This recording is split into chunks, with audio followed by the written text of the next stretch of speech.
안녕하세요. 평범한 30대 여성인 제가 이렇게 글을 쓰는 이유는 다름 아닌 정신 나간 시댁과 남편 때문입니다. 지금은 모든 인연을 끊었지만 그 사람들의 어이없는 행각에 결혼 생활 내내 스트레스를 넘어 한계까지 내몰렸거든요. 저와 남편은 동갑내기로 남편과 저는 좀 늦게 만나 결혼을 했어요. 30대 중반이 지나서 만났고 1년 만에 결혼을 선택했죠. 상대방에 대해 알아보기에 충분한 시간이라고 생각했어요. 그런데 왜 이제 와서 후회하냐고 물어보는 사람도 있어요. 그럴 때마다 제가 이렇게 이야기하죠. 속이려고 덤비는 사람들 어떻게 이기냐고요. 못 이겨요. 자기 입맛까지 바꿔서 다가오는 사람들을 어떻게 알아보고 이겨낼 수 있을까요? 저도 그랬어요. 남편과 결혼에 항상 희망적으로 생각한 게 아니고 충분히 의심했음에도 그 사람에 대해 다 알지 못했어요. 제가 처음에 남편에 대해 의심한 건 바로 남편의 시댁을 만났을 때였어요. 자기야, 여기 이것 좀 먹어봐. 그렇게 이야기하며 그 사람이 좋아하는 해물찜을 건넸어요. 저와 남편이 공통으로 좋아하는 음식이었거든요. 그런데 그때 시모가 의아한 얼굴로 남편에게 묻더군요. 너 해물 좋아했니? 옛날에는 비리다고 못 먹었던 것 같은데. 어머니, 그게 몇 년 전인 줄 아세요? 이제는 고기보다 해산물이 더 좋아요. 그래? 이상하네. 입맛도 바뀌나? 시부모는 저보다 더 남편에 대해 모르는 것 같았어요. 근데 너 직장 어디 다닌다고 했지? 그냥 중소기업이에요. 월급도 최저시급밖에 안 돼요. 시부는 남편이 어디에서 일하는지조차 모르고 남편은 그런 시부에게 태연하게 거짓말을 하더군요. 제 의문을 알아챘는지 남편이 상견례 후 저와 단둘이 있을 때 말하더군요. 사실 부모님들이랑 그렇게 친하지 않아. 어릴 때 떨어져 지냈고 그것 때문에 여전히 대면대면 하거든. 그럴 수도 있다고 생각했어요. 어느 집안이나 사연 없는 집안 없고 차라리 시부모와 관계가 흐릿한 것이 며느리 입장에서는 더 나을 수도 있잖아요. 그런데 아버님한테 왜 거짓말했어? 최저시급 받는 것도 아닌데. 당신만 내 진짜 월급 알면 돼. 두 분이 나랑 결혼하는 것도 아닌데 뭐. 난 당신한테는 속이는 거 없어. 말을 교묘하게 돌렸어요. 차라리 이때 더 추궁해서 남편 가족에 대해 더 잘 들었다면 분명히 이후에 있었을 안 좋은 일은 없었겠죠. 그렇지만 그렇게 되지는 못했고 저와 남편은 결국 결혼을 하게 됐어요. 그리고 결혼 후 저는 너무 당황스러운 일과 마주했어요. 남편과 상견례 전까지 연락도 그다지 안 하며 지냈던 시부모가 결혼 직후 저희 집에 너무 자주 찾아오더군요. 저희 집은 시댁과 그리 가까운 것도 아니었습니다. 편도 1시간이 넘는 거리인 저희 집에 찾아와서는 밥만 먹고 떠나시는 거였어요. 아무 용건도 없이 찾았다는 거죠. 물론 시부모가 찾아오는 것이 잘못된 건 아니에요. 저희 사는 모습 확인하고 싶을 수도 있고 남편 보고 싶을 수도 있으니까요. 게다가 결혼 초기이니 당분간만 이러다 말겠지 싶었어요. 그런데 시부모가 집에만 오면 돈이 없어지더군요. 처음에는 잔돈이었습니다. 제가 저금통에 잔돈을 모아두는 게 있었는데 두 분이 왔다 가셔서 그게 사라졌더라고요. 큰 물건은 아니고 잘그락 소리도 나니까 이때는 시부모를 의심하지는 않았어요. 그런데 두 번째 분실부터는 시부모를 의심할 수밖에 없었어요. 두 번째 분실된 건 제가 비상시에 쓰려고 몰래 숨겨둔 비상금 30만 원이었어요. 그걸 안방 화장대 서랍장 안쪽에 넣어놨는데 그게 사라진 거예요. 그리고 제가 시부모를 의심하는 이유는 하나뿐이었어요. 그날도 시부모님이 오셨는데 처음에는 시모가 먼저 화장실을 가고 싶다고 했거든요. 그런데 시모가 화장실 들어가자마자 시부도 화장실이 가고 싶다고 하는 바람에 어쩔 수 없이 안방 화장실을 안내해드렸어요. 그리고 두 분과 식사를 하고 용돈이라도 드려야 하나 싶어서 안방 화장대 서랍장 안쪽에서 현금을 꺼내드리려고 했는데 그게 그 사이에 없어진 거예요. 당연히 의심은 시부에게로 쏠릴 수밖에 없었죠. 무척 의심스러웠지만 추측만 가지고 시어른을 추궁을 할 수는 없잖아요. 그래서 남편과 시댁 몰래 집에 카메라를 달았습니다. 그리고 한 달 뒤 시부모가 온다는 말에 똑같이 화장대 안쪽에 돈을 넣어뒀어요. 그리고 그날도 또 돈이 사라졌고요. 카메라에 시부가 돈 훔치는 걸 확인한 저는 남편에게 먼저 말했어요. 여보, 당신한테 할 이야기 있어. 사실 돈이 자꾸 없어지는데 그거 아버님이 가져가시는 것 같아. 당신이 부모님한테 말해서 앞으로는 집 말고 밖에서 식사하자고 해주면 안 될까? 말하기 힘들었지만 이번에 말하지 않으면 안 될 것 같아 큰 마음 먹고 말했죠. 대신 추궁하는 것처럼 보이지 않도록 어조를 좀 부드럽게 말했어요. 솔직히 남편 입장에서도 부모님 때문에 자기가 듣기 싫은 소리 들어야 하는 입장이니까요. 일의 책임자가 시부인데 남편을 혼내는 것처럼 보이고 싶지는 않았거든요. 그런데 남편 반응이 이상했어요. 우리 아버지가? 우리 부모님이 뭐하러 돈을 훔치겠어. 당신 설마 우리 부모님이 집에 오는 거 마음에 안 들어서 그런 말 하는 거야? 내가 부모님이랑 가깝지 않다고 해서 당신이 이런 식으로 구는 건 좀 아니지. 아무리 그래도 증거도 없이 사람을 모함하는 건. 증거가 있으니까 하는 말이지. 집안에 돈이 2번이나 없어져서 안방에 카메라 달아뒀어. 그런데 아버님이 그거 가져가는 모습 그대로 찍혔어. 솔직히 내가 과민 반응이면 차라리 나았을 거라는 생각까지 들던데 당신 부모님이 마음에 들고 안 들고를 따지는 게 아니야. 단순하게 돈이 없어지는 거에 대해서 말하고 있는 거라고. 매번 오실 때마다 돈이 없어지면 불안해서 집에 모실 수 있겠냐 이 말이지. 시부의 도둑질 장면이 그대로 찍힌 동영상을 보여주니 남편이 한숨을 푹 내쉬더니 나를 빤히 바라보며 답답하다는 듯 말하더군요. 아, 카메라는 또 언제? 그래서 나한테 이거 보여주면서 말하는 이유가 뭔데? 내가 부모님을 도둑이라고 신고라도 해야 한다는 거야? 그런 말이 아니잖아. 당신이 아버님한테 말 좀 잘해서 이제부터는 밖에서 보자고 하면 되잖아. 우리 집 안에서 보니까 계속 돈이 사라지는 거고.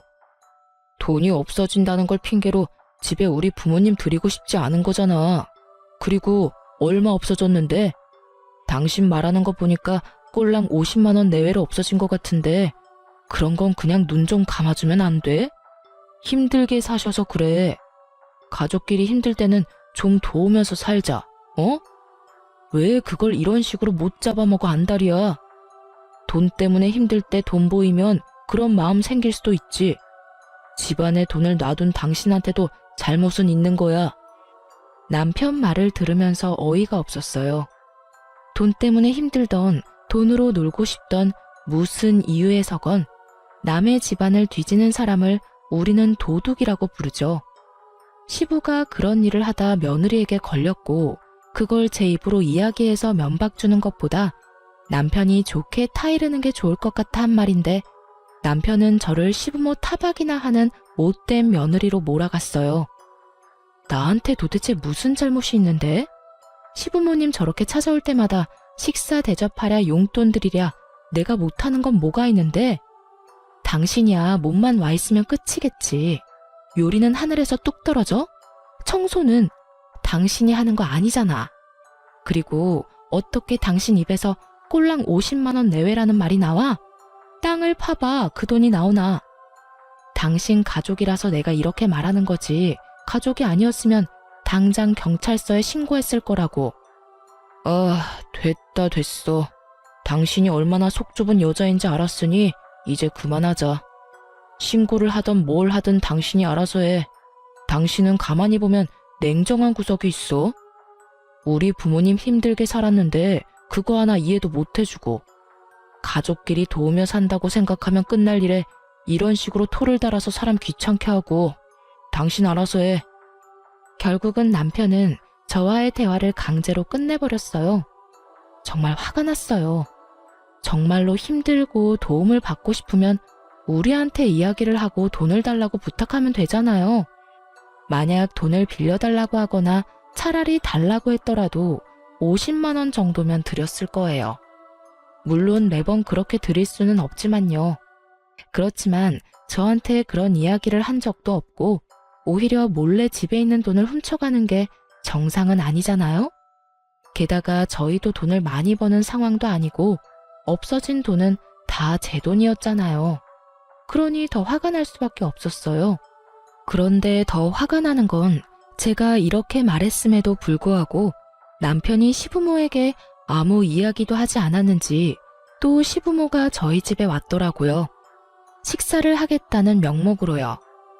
남편이 카메라의 존재를 알고 있으니 이번에는 시부가 그런 짓을 하지 않겠거니 했더니 웬걸? 이번에는 딱 하나뿐인 제 명품 가방을 가져가셨더라고요. 그래도 크기가 좀 있는 거라 가져가기 힘들 거라 생각했는데 기상천외한 방법으로 가져가셨더라고요.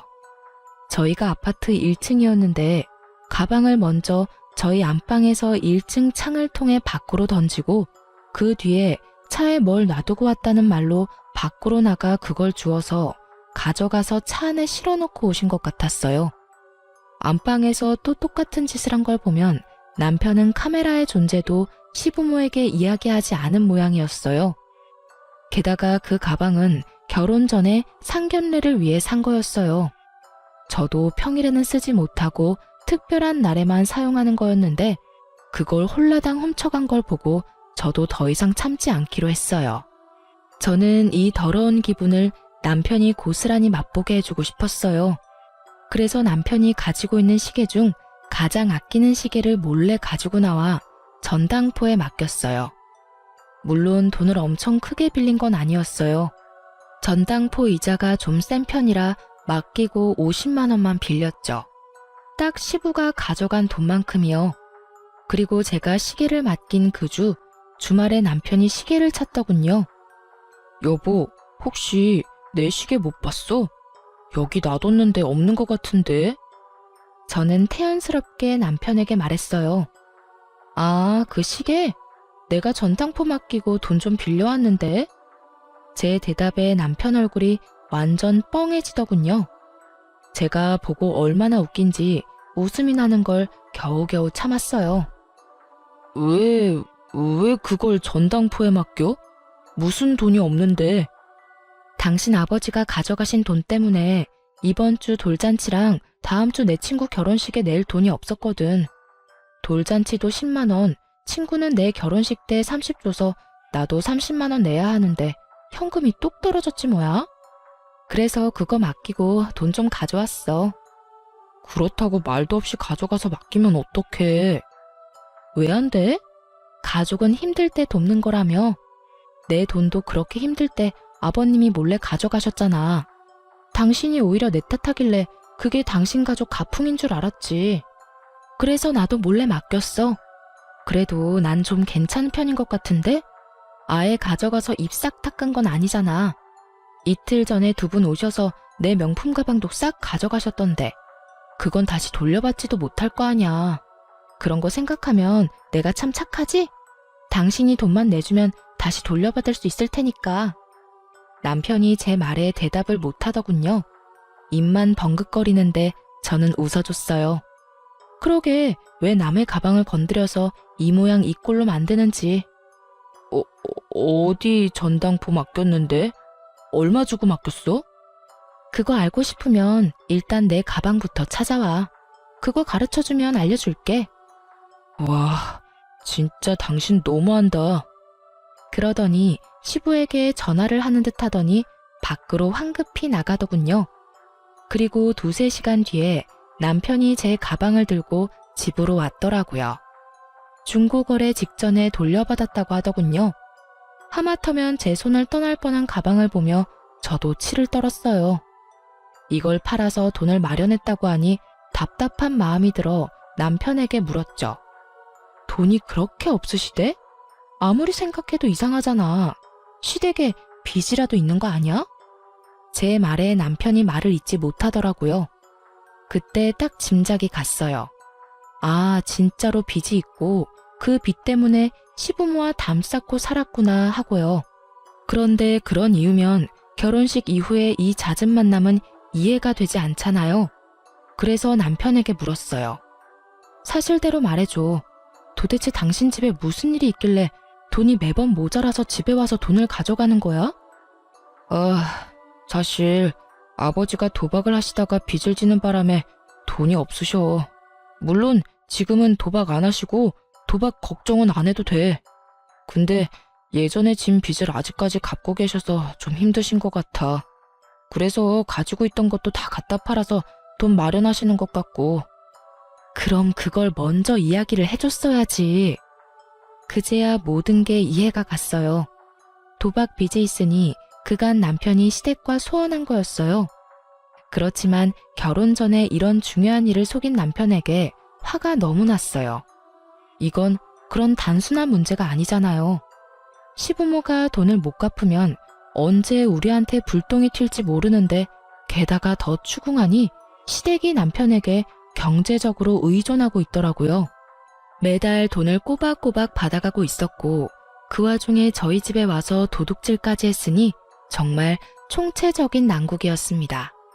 저는 더 이상 참을 수 없어 남편에게 말했어요. 당신 돈을 당신이 어떻게 쓰던 상관 안 할게. 그치만 나한테까지 그 피해가 온다면 난 용납 못해. 당신이 당신 부모님한테 확실하게 말해줘. 우리 집에 오지 마시라고.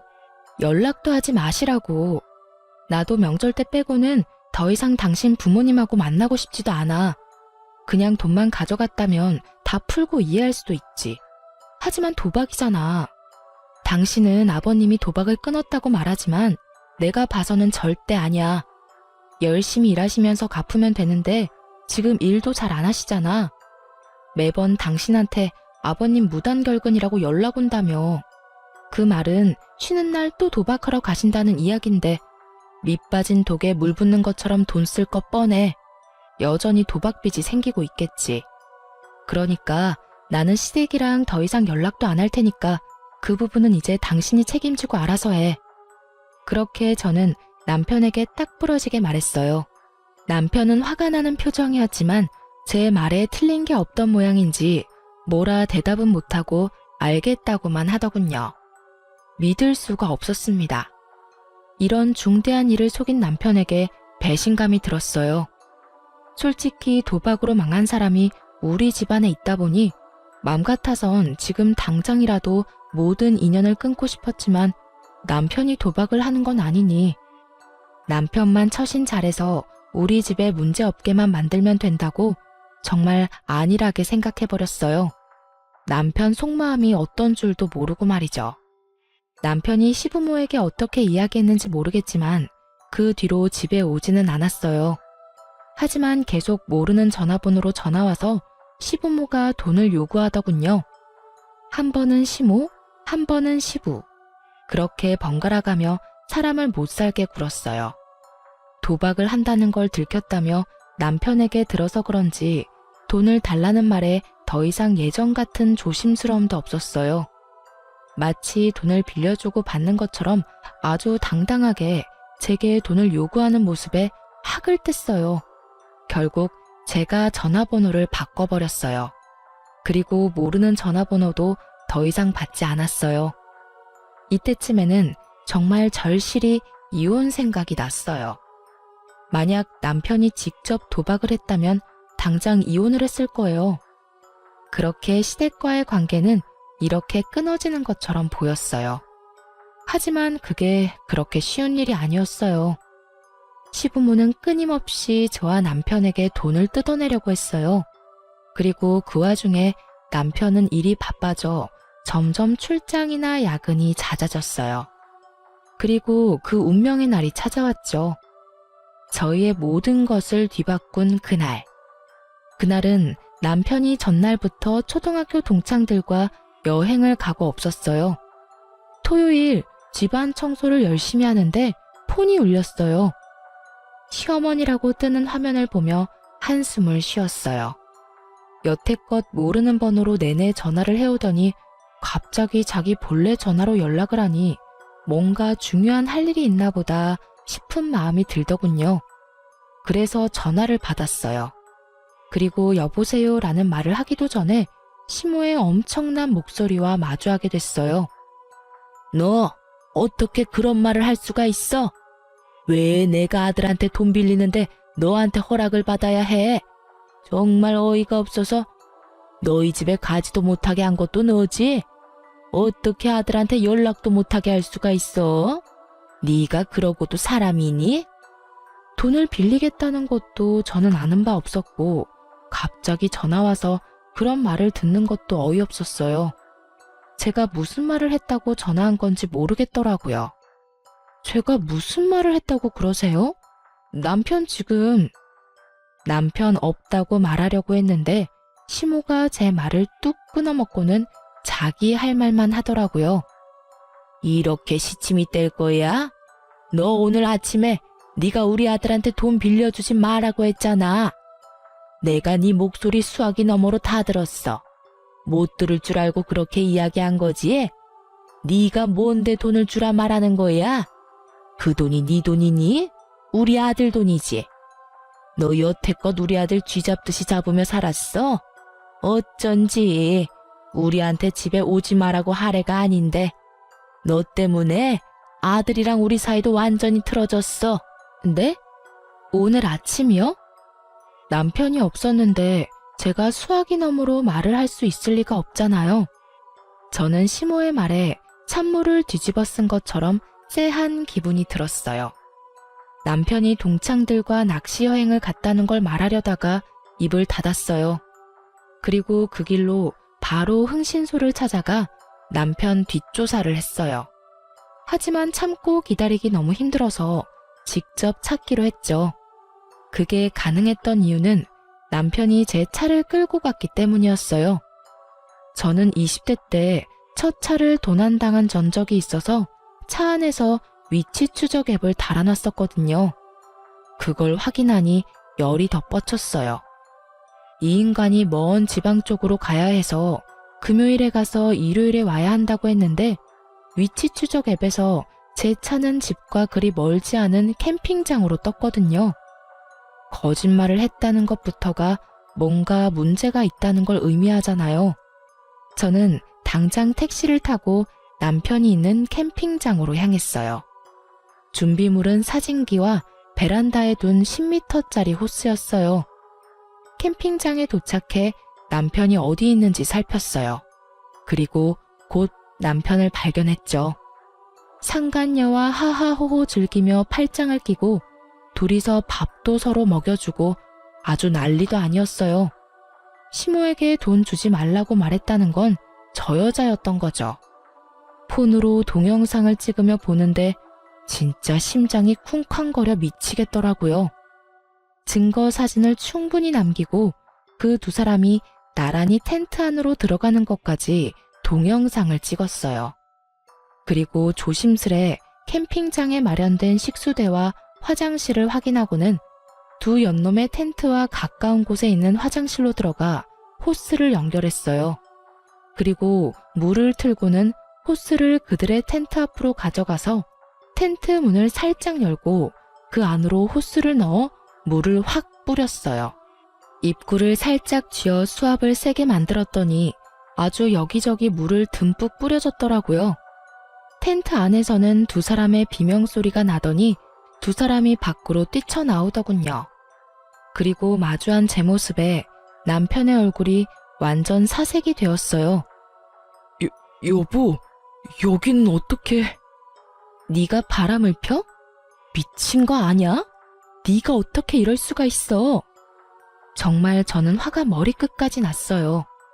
그렇지 않아도 시부의 도박과 돈 요구 때문에 스트레스로 머리가 터질 것 같은데 이놈까지 이러니 돌아버릴 수밖에요.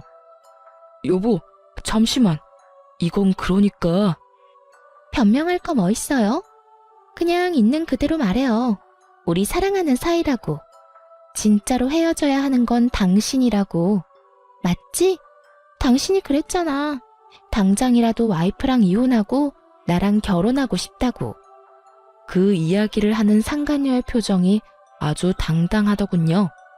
저는 상간녀의 그 당당함에 어이가 없었어요. 그런데 남편놈 얼굴을 보니 상황을 잘 알겠더라고요. 남편 얼굴은 뭔가 잘못됐다는 표정이었거든요. 아마 남편은 그냥 상간녀에게 하던 말이었던 모양이에요. 당신이 말해봐. 당신 진짜로 나랑 이혼하고 저 여자랑 만나고 싶은 거야? 말해보라고. 그러면 이혼해줄게. 이혼하자고. 여보, 그게... 잘 됐네. 자기야, 이런 여자랑 빨리 헤어지고 나랑 살자. 당신도 항상 와이프 싫다고 했잖아. 나 사랑한다며? 그러니까 차라리 이 기회에 이혼해버려. 당신도 항상 구질구질하다고 말했잖아. 내가 도와줄게. 저 여자랑 확실하게 이혼할 수 있도록, 응? 상간녀의 그런 모습에 저는 화를 내다가 순간 멈칫했어요. 바람이나 피는 쓰레기 남편, 도박 중독에 내게 돈 달라 요구하는 시댁, 그 똥을 흔쾌히 가져가겠다는 상간녀. 제가 마다할 필요가 없겠더라고요. 그렇지 않아도 도박빚 갚아달라며 시댁에서 전화와서 난리를 피우는데 헤어지는 게 더 낫지 않을까 싶었죠. 그래서 상간녀에게 이 똥들을 넘기기로 했어요. 당신 생각이 그렇다면 나도 구차하게 매달릴 생각 없어. 이혼하자. 사랑한다는 여자랑 살아. 왜 구질구질한 나하고 살아? 나도 남편 뒤나 캐는 여자가 되고 싶어서 됐겠어? 네가 구린 짓을 하니까 이러는 거지. 됐어. 이제는 모두 끝이야. 집에 돌아올 생각하지 마. 아무것도 모르는 듯한 상간녀를 보고 저는 마음을 굳혔어요. 이렇게 원할 때 주는 게 맞지 않겠나 하고요. 알고 나면 가져가겠다고 할 일 없을 테니까요. 냉정한 제 말에 남편놈은 눈을 질끈 감고 제 말을 듣고 있더군요. 이혼하기 싫었으면 안 된다고 지금 당장 말했을 텐데 그런 모습이 전혀 없는 걸 보니 이혼에 응한다고 생각해서 그냥 놔두고 집으로 와버렸어요. 그날 집에 돌아와 남편놈 짐을 다 뺐어요. 이삿짐 플라스틱 상자를 사서 그 안에 옷이며 남편 물건을 전부 때려 넣었어요. 이제 더 이상 볼 일도 없고 저를 두고 바람이나 핀 놈인데 정성스레 짐 쌀 필요 없잖아요. 있는 대로 마구잡이로 집어넣으니 아주 빨리 짐 정리가 끝나더군요. 그리고 그 짐을 모두 현관 앞에 내놨어요. 힘은 정말 많이 들었지만 속은 시원했어요. 더러운 걸 치워버린 기분이라서 그날 저녁에 남편이 돌아오지 않았기에 이혼을 하겠다는 의미로 받아들였어요. 그런데 일요일에 집에 돌아온 남편이 현관에 쌓아둔 짐을 보고는 사색이 돼서 들어오자마자 제 앞에 무릎을 꿇더군요. 여보, 미안해. 내가 정말로 잘못했어. 그러니까 제발 용서해줘. 나는 당신하고 헤어질 생각 없어. 전부 그 여자가 혼자 한 말이야. 내가 그런 말 한 적 있긴 한데 전부 다 그 여자가 각색해서 말한 거야. 그 여자랑 헤어질 테니까 제발 이혼만은 안 돼. 당신 오해하는 거야. 내 진심은 그게 아닌데. 진심? 웃기고 자빠졌네. 네가 진심이었으면 당장 나한테 달려왔었어야지. 그년이랑 2박 3일 그대로 보내고 오는 게 말이나 돼? 넌 아직도 나랑 그 여자 사이에서 저울질하는 거야. 뻔히 보이는데 뭐? 진심? 당신 이제 보니 연기도 잘하네. 모르고 들었으면 깜빡 속았을 뻔했어. 나는 당신 받아줄 생각 없으니까 그 여자한테나 가봐. 짐은 그 여자 집으로 붙여줄 테니까 걱정하지 말고. 여보, 아니야. 나 진짜로 당신하고 헤어질 생각 없었다고. 제발 나 좀 이해해줘. 당신이랑 헤어지면 나 갈 곳도 없어. 그 여자 집으로 가면 되잖아. 왜 나하고 같이 살 생각인데? 사랑하지도 않는다며. 그러면 그 여자랑 사랑하면서 살아. 쓰레기 같은 인간아. 나는 너한테 단 하나도 뺏길 생각 없고 이혼할 때 손해볼 생각도 없어. 당신 유책 배우자로 이혼 소송 걸 테니까 위자료나 준비해도. 어줍잖은 연기로 사람 가지고 놀 생각하지 말고 내가 한 번 당하지 2번 당해? 친구랑 놀러 간다더니 상간녀나 만나고 있던 주제에 내가 널 다시 받아주면 내가 미친년이지. 여보, 난 절대 못 나가. 우리 아직 부부 사이잖아. 이혼 소송하더라도 나는 여기서 안 나갈 거야. 안 나간다고? 그러면 아버지한테 말해서 이 집 다른 사람한테 세놓게 만들어야겠네.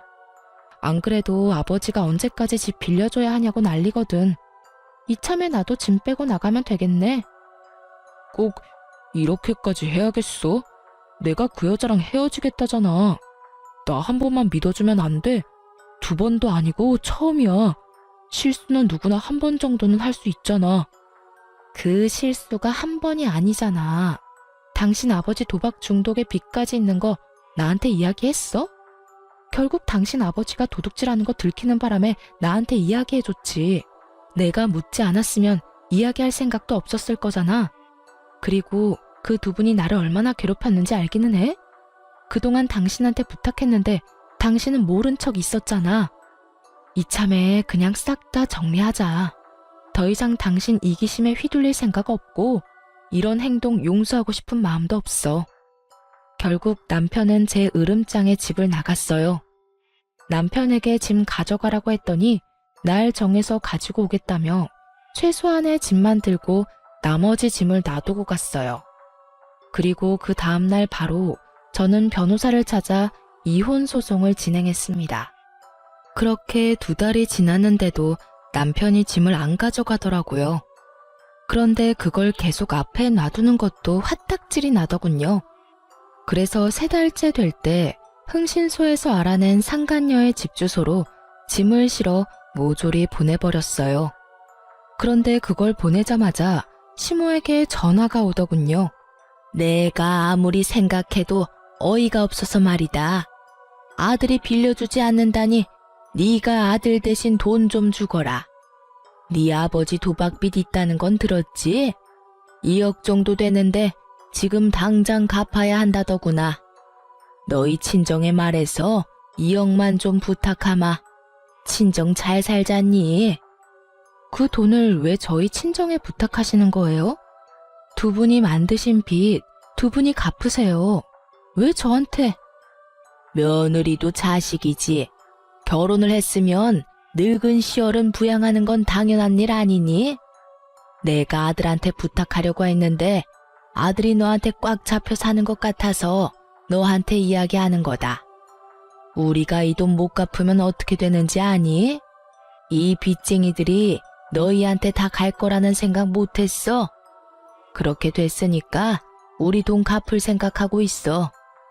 시모는 아주 당당하게 제 친정에 말해서 2억 빚을 갚아달라고 요구하더군요. 상황이 어떻게 돌아가는지 모르고 있더라고요. 저와 남편이 이혼 소송인 중인 것도 모르고 말이죠. 저한테 돈 맡겨놓으셨어요? 집에서 돈 훔쳐간 것만으로도 모자라서 이번에는 이렇게 당당하게 말하시는 거예요. 칼만 안 들었다 뿐 완전 날강도잖아요. 제가 돈이 있어도 안 줘요. 세상에서 제일 멍청한 짓이 도박빚 갚아주는 거라고요. 그래봤자 여전히 도박하시면서 또 빚질 텐데 그때도 갚으라고 하실 거잖아요. 저한테 말하지 말고 아드님한테 말하세요. 돈 원하는 대로 주라고 할 테니까. 네가 돈 주지 말라고 했잖니. 그때 내가 다 들었어. 그러면서 뭘 원하는 대로 준대? 너 가만 보니 이제 거짓말도 하는구나. 그러지 말고 네가 이때까지 모은 돈 좀 내놓으라니까. 상황이 급박해 지금. 저 돈 없어요. 남편이 돈 한 푼은 가져다 주지도 않는데 무슨 돈이 있어서 저한테 돈 달라는 거예요? 돈이 없으면 돈 많은 친정에 빌려서라도 줘야지. 자그마치 2억이야. 그거 못 갚으면 너한테 무슨 일이 생겨도 난 몰라. 이건 뭐 거의 협박이었어요. 남편 때문에 열받았는데 시댁이 이 상황에 기름을 부어버리니 완전 빡 돌았던 제가 한바탕 욕을 쏟아부으려다가 순간 좋은 생각이 나서 멈췄어요. 2억을 원하시는 거면 저 말고 갚아줄 참한 여자 따로 있거든요. 그쪽으로 제가 안내해 드릴게요. 거기 가서 말씀하세요. 앞으로 저한테 연락하지 말고요.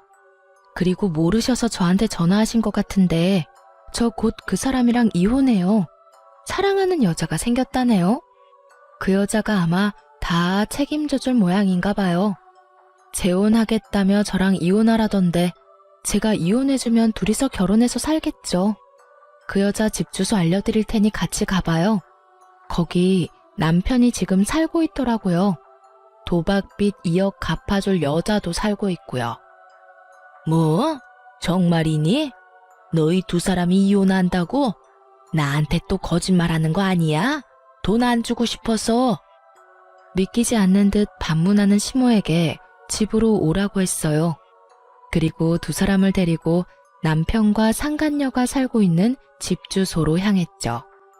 같은 지역이었지만 서쪽 끝과 동쪽 끝, 완전 정반대 구역에 살고 있던 저는 1시간이 걸려 그 상간녀가 사는 집으로 갈 수 있었어요. 그리고 도착하니 대문 앞에 제가 보낸 짐들이 수북히 쌓여 있더군요. 안으로 들어가니 한창 싸우는 소리가 들렸어요. 당신 여태껏 나 속인 거야? 당신 짐들이 왜 여기로 와?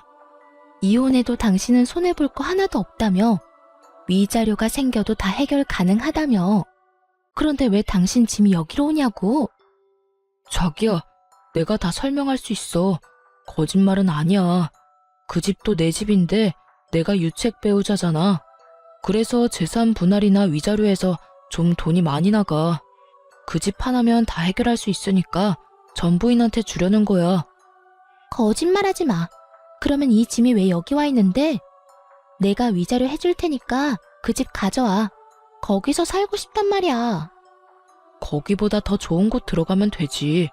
거기 생각보다 좋은 곳도 아니고 무엇보다 전부인이랑 살던 데인데 다시 들어가고 싶어? 차라리 그냥 여기서 조금만 지내다가. 여기가 싫다고. 나는 거기가 좋아. 내가 대출이라도 받아서 도와줄 테니까 거기로 들어가자. 제가 아무 생각 없이 보낸 짐 때문에 여기서는 여기대로 난리가 난 상황이었습니다. 남편이 저희 아버지 집을 자기 집이라고 말해놓은 상태였는데 짐이 오히려 이쪽으로 와버리니 당황한 거였어요. 모두 탄로날 거짓말을 한 남편 놈을 보니 이 상간녀도 그리 깊이 사랑한 건 아닌 모양이었어요.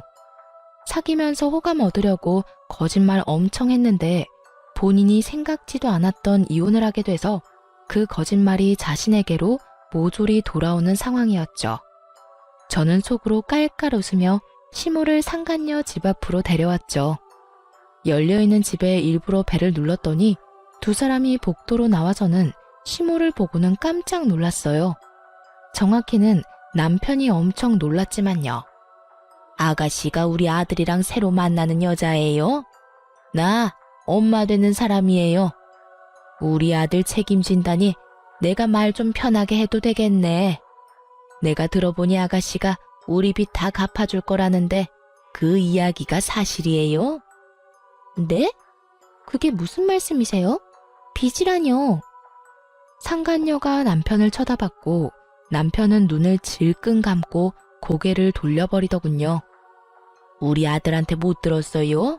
아가씨가 우리 아들이랑 재혼할 거라면서요. 그러면 우리 며느리 되는 거니까 돈도 갚아주겠지. 결혼은 언제 할 거예요? 할 거면 좀 빨리 했으면 좋겠는데. 시모가 그렇게 말하자 남편이 저에게 소리를 빽 지르더군요. 당신은 왜 우리 부모님을 여기까지 모셔와? 미쳤어? 말하고 싶은 게 있으면 우리 둘이서 해야 할 거 아니야?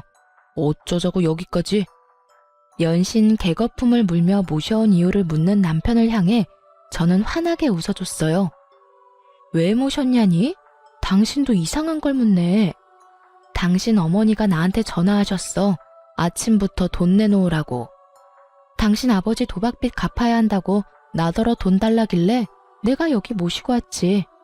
왜냐고? 난 당신이랑 헤어질 거고 나랑 헤어지고 당신이랑 결혼할 착하고 참한 여자가 여기 있으니까. 앞으로 당신 부모님 계속 모실 사람이 그 여자니까 모셔왔을 뿐인데 뭐가 잘못된 건데?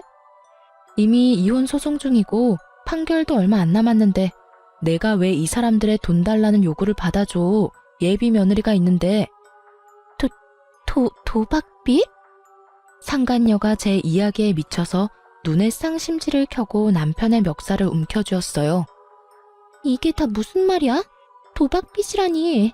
당신 나한테는 부모님이 그냥 평범한 분들이라고 했잖아. 연락 자주 안 하는 사람이라고 안 봐도 되는 사람들이라며.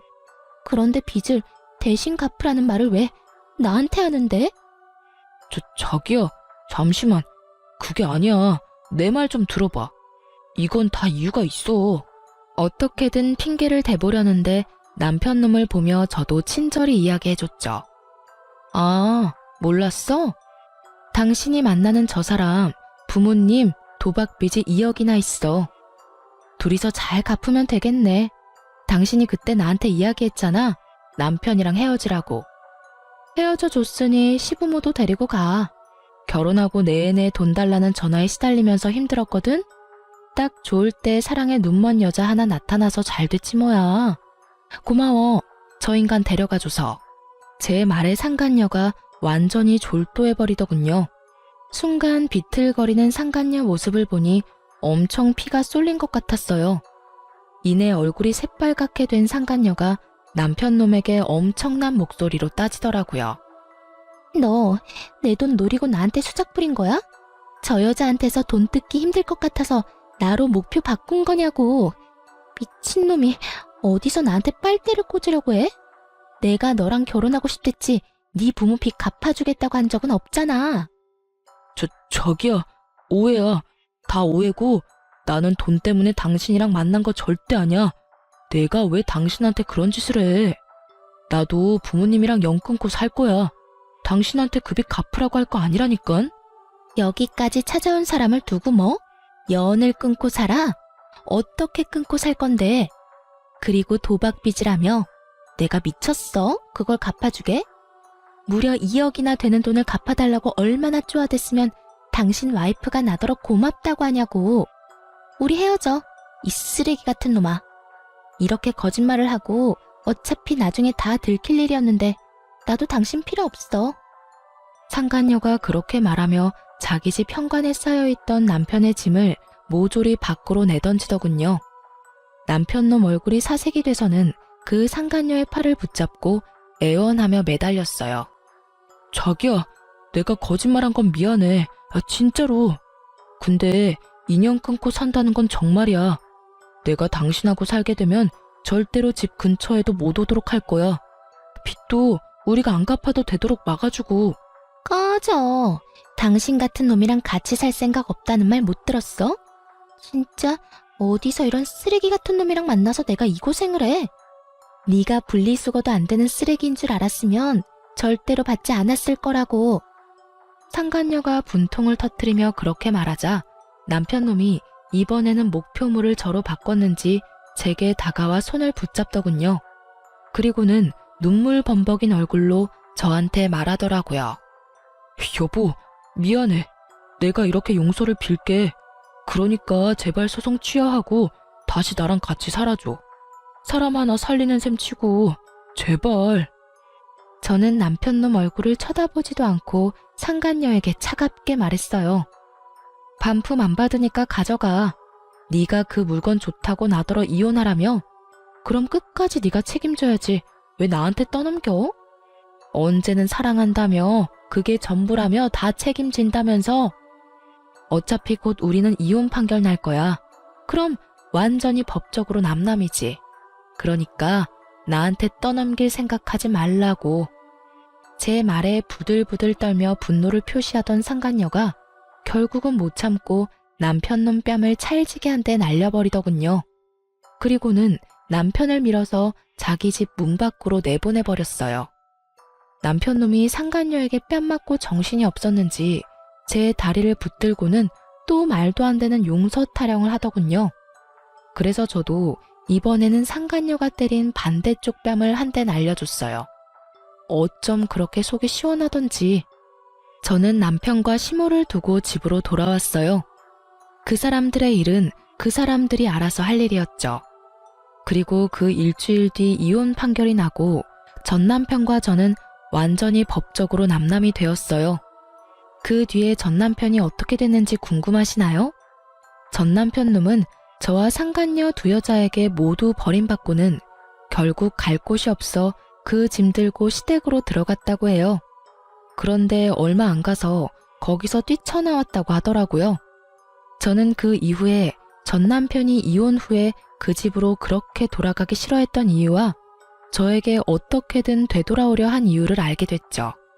저희 집으로 웬 우락부락한 사람들이 찾아오면서 말이죠. 시부가 저희 집을 가르쳐주며 가족이라고 했다네요. 정말 그 인간의 행태가 치가 떨리더라고요. 저는 이혼했고 그 인간에게 새 여자가 생겼으니 그 여자가 며느리라고 말해줬어요. 그리고 너무 열받아서 남편 회사 주소를 가르쳐주며 그 사람들 아들이 일하는 곳이라고 말해줬어요. 이혼을 해서 남남인데도 저희 집을 노리고 있는 걸 보니 소름이 다 돋더라고요. 그렇게 말하니 그 사람들도 돌아가 버리더군요. 이대로 그 인간과 부부였으면 저 위험해 보이는 사람들이 제가 가진 돈을 다 뜯어갔을지도 모를 일이었어요. 나중에 소문을 들어보니 결국 그 빚쟁이들이 시댁에서 도망친 전 남편을 찾아내서 결국 강제로 시부의 도박빚을 열심히 갚고 있다고 하더라고요. 잘못했으면 제가 그 모든 일을 뒤집어 쓰고 빚 갚고 있었을 거라는 생각을 하니 빠른 손절이 정답이었다는 걸 깨닫게 됐죠. 그리고 시부는 여전히 도박 중독으로 열심히 도박에 매진하고 있다고 해요. 옛말에 손모가지를 끊어도 도박은 못 끊는다는 말이 있다던데 딱 그거더라고요. 결국은 돈 버는 전 남편과 그 돈을 쓰는 시부가 미친 듯이 싸운다는데 그걸 보고도 시모는 여전히 태연자약하답니다. 참 대단한 가족이에요. 저렇게라도 굴러가는 걸 보면 말이죠. 그리고 상간녀는 전 남편과 그때 헤어지고 완전히 관계가 쫑난 듯 보였으나 지푸라기 잡는 심정으로 전 남편이 상간녀 회사에 찾아가 애원했나 보더라고요. 회사 사람들 앞에서 어떤 고해성사를 했는지 몰라도 직장에도 불륜녀라는 안 좋은 소문이 나서 결국 직장에서도 스스로 나갔다고 들었어요. 역시 사람은 위험한 곳에 가까이 가지 않는 게 맞는 것 같아요. 이혼이라는 것이 때로는 정말 필요하다는 생각을 하곤 합니다. 만약 그대로 남편과 부부 사이였다면 제게도 그 시부의 도박과 관련된 불똥이 튀었을 테니까요. 이렇게 벗어나니 마음이 평화롭네요. 이 글을 읽는 분들도 항상 조심하세요. 언제나 속이려는 사람은 어떻게든 속이고 말아요. 속는 사람이 바보가 아니라 속이려는 사람이 무서운 사람인 거예요. 그리고 사소한 걸 속이고 감추려는 사람은 꼭 한 번쯤 의심해 보시길 바랍니다. 저야 다행히 그 악연에서 벗어났지만 앞으로도 주의하며 의심하며 살아갈 예정이에요. 시간 내서 긴 글 읽어주신 분들에게 감사 인사를 전합니다. 좋은 하루 되세요.